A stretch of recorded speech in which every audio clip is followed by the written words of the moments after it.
नमस्कार दोस्तों, आज हम बात करेंगे द अनटोल्ड के एपिसोड 3 में कि काफ़ी लोग गवर्नमेंट जॉब क्यों छोड़ देते हैं और ये एक अच्छा फ़ैसला किन लोगों के लिए होता है।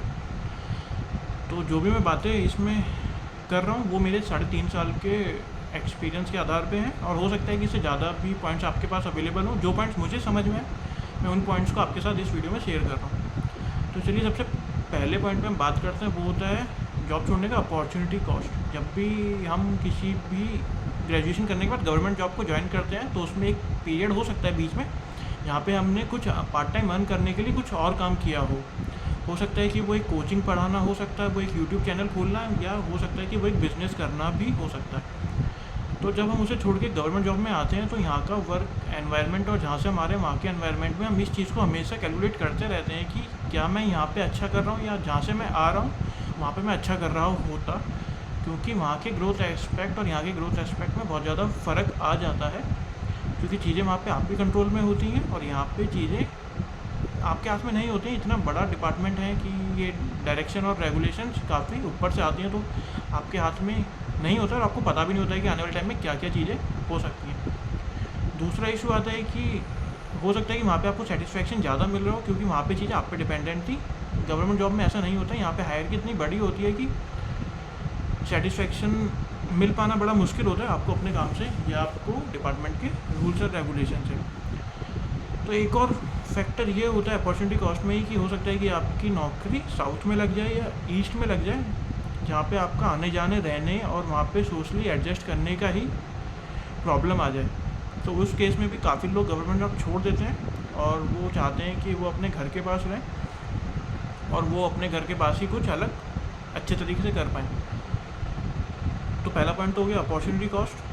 दूसरा पॉइंट आता है यहाँ पे बहुत ज़्यादा लीगल बैटल्स चलती रहती हैं और the effect of unknown. Legal battles में क्या होता है कि जैसे कि प्रमोशन वाइज कोई कोर्ट में चला गया तो वहाँ पे कोर्ट केस अटक गया, या कोई दो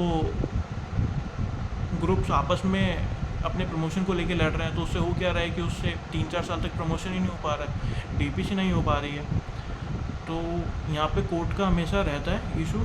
हो सकता है कि अभी किसी भी चीज़ में कोर्ट केस हो जाए जिसको आपको फिर वेट करना पड़ता है। वेट करने के अलावा तो आपके पास कुछ है भी नहीं। फिर डेट लगती है, हियरिंग होती है, उसके बाद ही कुछ एक जजमेंट आता है। तो कोर्ट बैटल्स भी यहाँ पे आप मान के चलिए कि हो सकता है किसी भी इशू में कोर्ट केस हो सकता है जिसका इफेक्ट आपकी ज़िंदगी पे पड़ना तय है, चाहे वो आपने करा हो या ना करा हो। तो एक वो चीज़ होती है। और दूसरा था इफेक्ट ऑफ अननोन।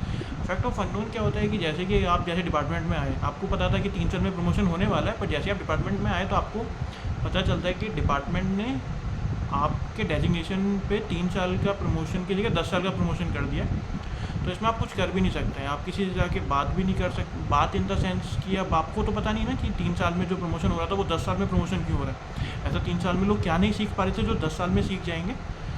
तो इफेक्ट ऑफ अननोन हमेशा रहता ही है। आपको नहीं पता है कि आज जो चीज़ें हैं, जिन चीज़ों पे आप गवर्नमेंट जॉब ज्वाइन कर रहे हैं, वो चीज़ें 2 साल बाद रहेंगी या वो बदल जाएंगी। हो सकता है कि वो पॉजिटिव वे में बदलें, हो सकता है वो नेगेटिव वे में बदलें। तो ये चीज़ आपको हमेशा इस चीज़ के तैयार रहना है कि कुछ भी ऐसा फैसला आ सकता है जो आपने सोचा नहीं था, पर वो आपकी लाइफ को अफेक्ट कर रहा है। तीसरा यहाँ पे एक इशू आता है हायर की इशू। हायर की इशू में क्या होता है कि एक तो हायर की इशू होता है वर्टिकल होता है कि आपके जैसे एडीसी हो गए, जेसी, डीसी, और एक होता है वर्टिकल हायरार्की। क्या होती है वर्टिकल हायरार्की में मैं आपको समझा देता हूँ कि जब भी हम डिपार्टमेंट ज्वाइन करते हैं तो वहाँ पे 3 टाइप के लोग होते हैं। बेसिकली 3 टाइप के लोग होते हैं जो आपको हर हायरार्की में मिलते हैं, यानी कि हर डेजिग्नेशन में मिलते हैं।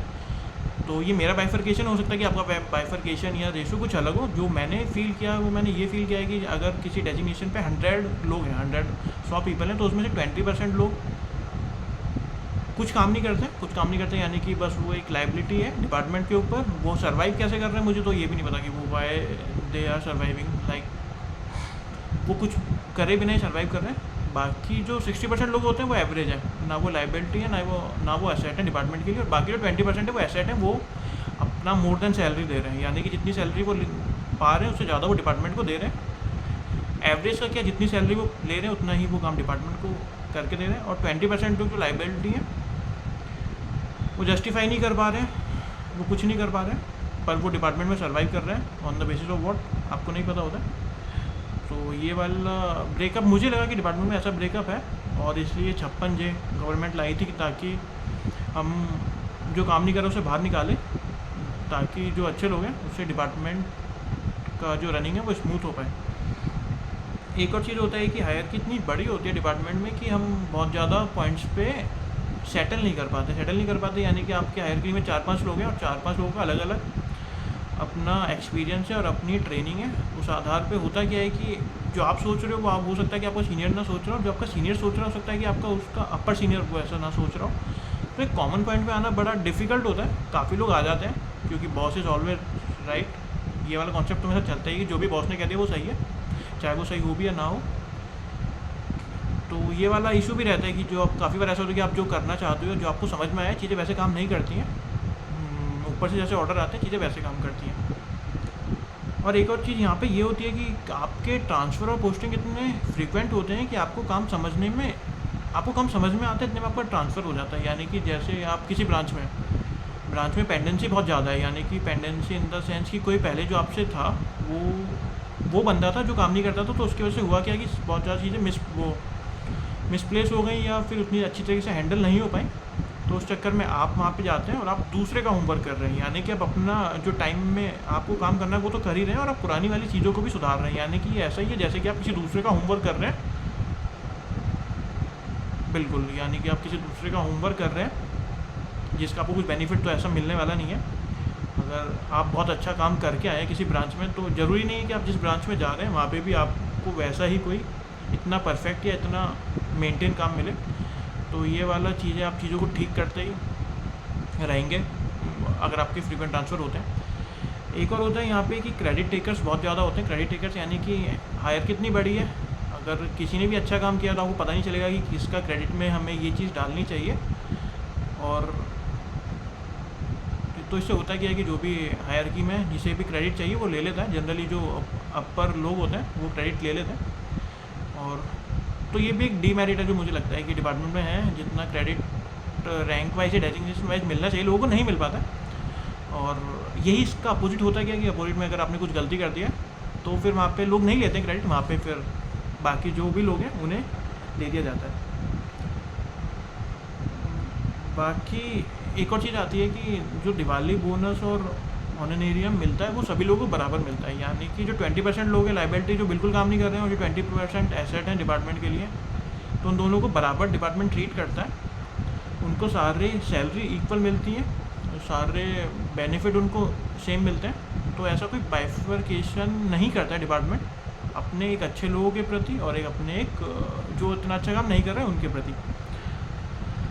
चौथा पॉइंट आता है office environment and the rate of growth. Office environment and the rate of growth पे पहले बात करते हैं। द रेट ऑफ ग्रोथ में क्या होता है कि जो भी आप काम कर रहे हैं, जो भी आप डिपार्टमेंट को अपना टाइम दे रहे हैं, अपना एनर्जी दे रहे हैं, तो डिपार्टमेंट आपकी परफॉर्मेंस में आपको जज नहीं करता है, वो आपके टाइम पे आपको जज करता है। यानी कि अगर आपने डिपार्टमेंट को एक स्पेसिफिक टाइम दिया है तो आपका प्रमोशन ड्यू है, अगर आपने एक स्पेसिफिक टाइम नहीं दिया है तो आपका प्रमोशन नहीं होने वाला, चाहे आपकी परफॉर्मेंस 100 आउट ऑफ 100 क्यों ना रहे।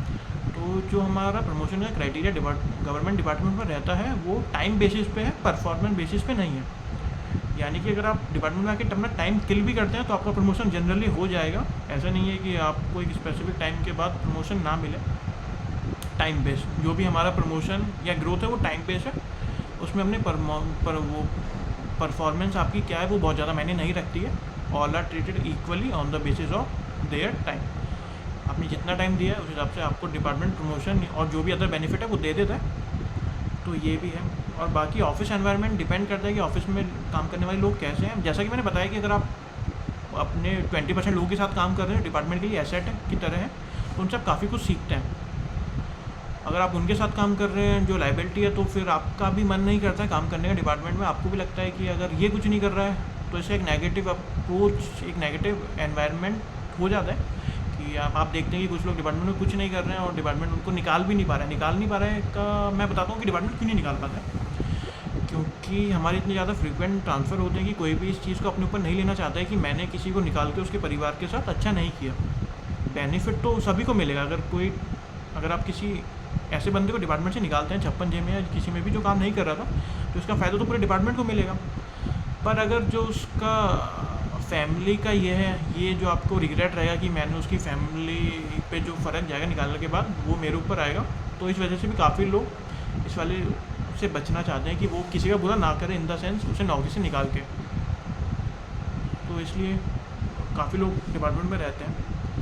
बाकी जो पांचवा पॉइंट है वो ये है गोल इशू और जनरेशन गैप। गोल इशू में क्या आता है? गोल इशू में ये आता है कि आप जिन लोगों के साथ काम कर रहे हो सकता है कि उनकी एज आपकी एज के साथ मैच ना करे। आपकी एज है 25-30 और जिनके साथ आप काम कर रहे हैं उनकी एज है 50-55-60। उनका लाइफ का गोल अलग है, आपका लाइफ का गोल अलग है। आपको काम सीखना है, उन्हें अपना रिटायरमेंट लेना है। तो ये वाला फ़र्क भी हमें अपने उसमें दिखने लगता है कि उनका जो अप्रोच होता है काम के प्रति और जो आपका अप्रोच होगा काम के प्रति, उसमें बहुत ज़्यादा फ़र्क होगा।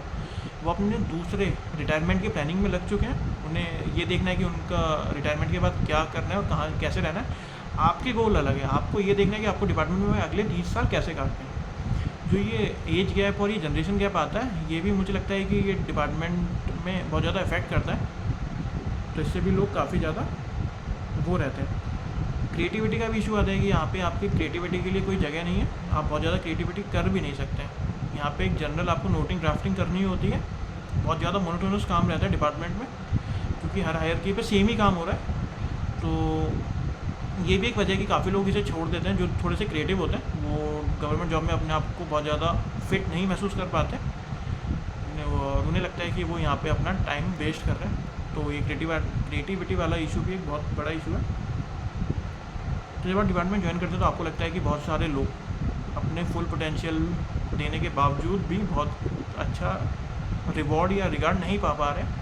अगर वो जनरली कहीं प्राइवेट सेक्टर में या out of the government department काम कर रहे होते तो उनका रुतबा अलग लेवल पे होता, उनका अप्रिसिएशन अलग लेवल पे होता है। यहाँ पे आके वो एक रैट रेस में फंस चुके हैं, जहाँ पे वो कर तो बहुत ज़्यादा रहे हैं पर इतना रिकॉग्नाइजेशन डिपार्टमेंट की तरफ से नहीं मिल पा रहा है। ये भी एक वजह होती है कि काफ़ी लोग डिपार्टमेंट को छोड़ना प्रेफर करते हैं। ये वही लोग प्रेफर करते हैं जो एसेट है। अगर आप एसेट के अंदर आते हैं तो आप के लिए छोड़ना एक अच्छा फैसला होता है। अगर आप लाइबिलिटी के अंदर आ रहे हैं तो आप जब तक हैं, जब तक आप मज़े करिए, कोई इशू नहीं है।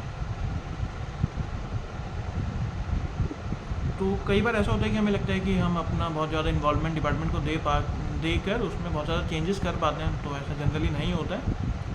आप मोनोटोनस काम ही करते हैं और जहाँ पे आपको लगता है कि आप बहुत ज़्यादा सीख के या बहुत ज़्यादा ग्रो करके बहुत जल्दी अगले पायदान पर यानी कि नेक्स्ट स्टेप पे पहुँच जाएंगे, तो नहीं होता ऐसा जनरली नहीं होता। वहाँ पे एक सेट रेगुलेशंस है कि अगर आप इस लेवल पे तो आपको इतना एक्सेस मिलेगा, इस लेवल पे तो इतना एक्सेस मिलेगा। चाहे आप अपना कुछ भी डिवोट कर लें, वो एक्सेस की जो लिमिटेशन है वो जनरली चेंज नहीं होती है। तो मुझे लगता है कि सारे पॉइंट्स हैं जिसकी वजह से लोग गवर्नमेंट जॉब छोड़ देते हैं। और बाकी आपके एक्सपीरियंस के ऊपर है कि आपका एक्सपीरियंस कैसा है गवर्नमेंट जॉब के बारे में। तो मुझे लगता है कि आप समझ गए होंगे कि काफ़ी लोग गवर्नमेंट जॉब क्यों छोड़ देते हैं। और भी पॉइंट हो सकते हैं जो अगर आपको लगे कि आपको जो पॉइंट मैंने मिस कर दिए तो आप नीचे कमेंट कर देना, मैं उन्हें पिन कर दूँगा। चलिए ठीक है, थैंक यू।